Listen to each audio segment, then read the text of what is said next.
pretty much official. We're heading into an election.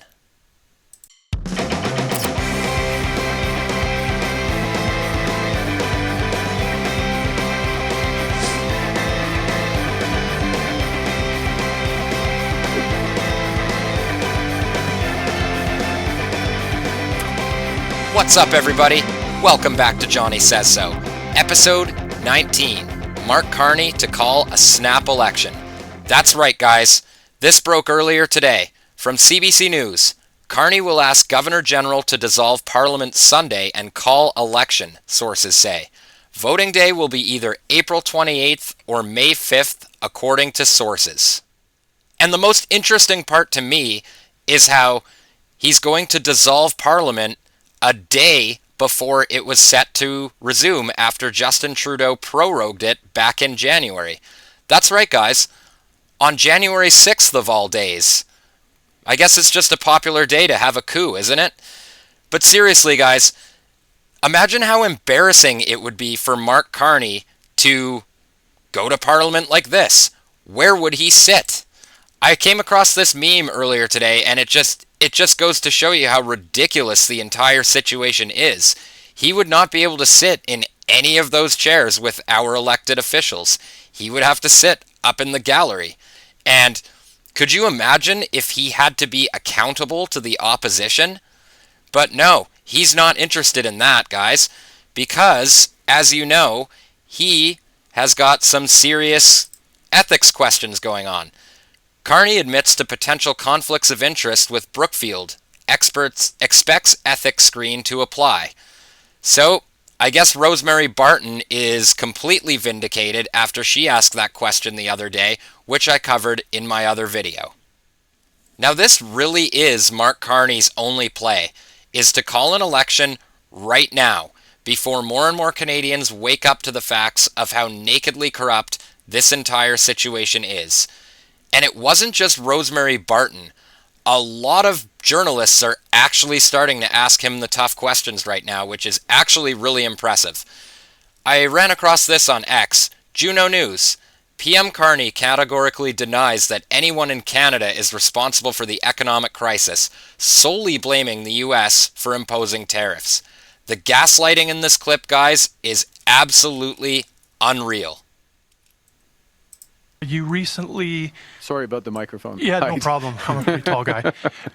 You have not been elected in a federal election yet, and you recently flew to Europe on government wide-body jet at the expense of at least $500,000. So the question I have for you today, and maybe I'll say this before I ask the question, these people around you all paid for that flight, and you've not been elected yet. So will you commit to refunding these taxpayers for that flight?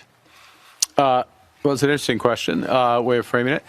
Look, and I'm going to go back to, I'm going to allude to the question that was asked previously by Mr. Staples from the Journal, and the situation that we're in as a country, which is we are in an economic crisis that's brought on, sorry, I'm going to answer the question, brought on by the tariffs that have been put on Canada, actual and prospective.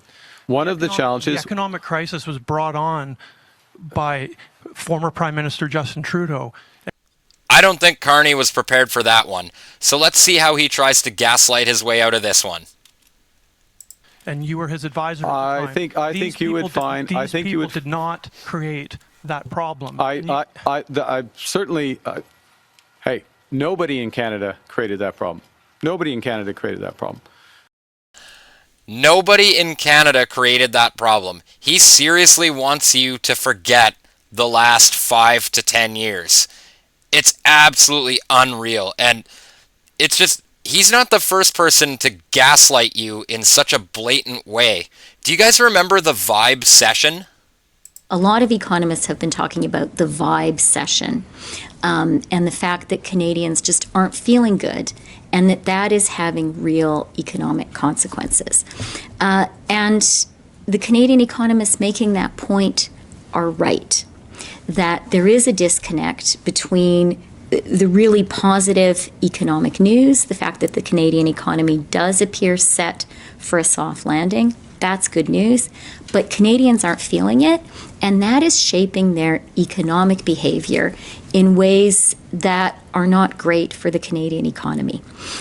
People have been talking about a vibe session and how that is a challenge for the Canadian economy.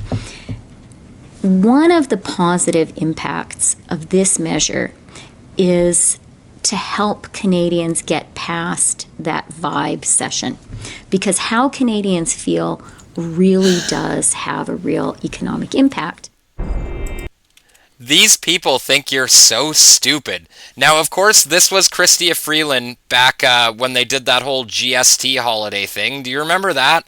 That was a pretty obvious attempt to buy your votes. And this is how pathetic the Liberal Party was just a few months ago. And I've said it before and I'll say it again. They are absolutely loving this trade war, and they are going to milk it until those udders are completely dry. The U.S. government has decided to put tariffs on all of its closest allies. All of its closest allies. I wouldn't for a moment suggest that anyone in Canada is the cause of this. What our responsibility is to take action to react to a different world that we're in. And part of the way we do that is we build out new partnerships, new opportunities, including opportunities. And I'm going to give you a specific one, and then I don't know if you have one more follow-up, but I'll give you a specific example. It goes to my previous answer, something I also discussed with the Premier this morning, which is Canada has many advantages, and one of them is in critical metals and minerals. One of the issues is how are we going to develop the trade routes and the trade corridors rapidly in order to export those critical metals and minerals? And who are our clients for that? Who are our customers?